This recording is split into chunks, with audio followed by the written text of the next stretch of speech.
sa mga bills, may tip ako para sa'yo.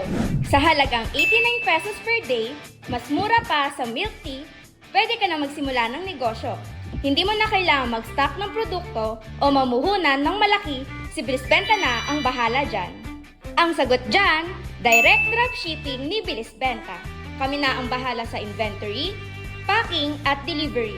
Ang kailangan mo lang gawin ay mag-focus sa marketing at magbenta. Simple, di ba? Nasa kamay mo na ang sagot sa problema mo. Kaya kung sawa ka na sa sakit ng ulo mo sa mga bills, try mo na sa direct dropshipping. Baka makatulong ito sa iyo at sa mga bills mo. Kaya mag-subscribe ka na.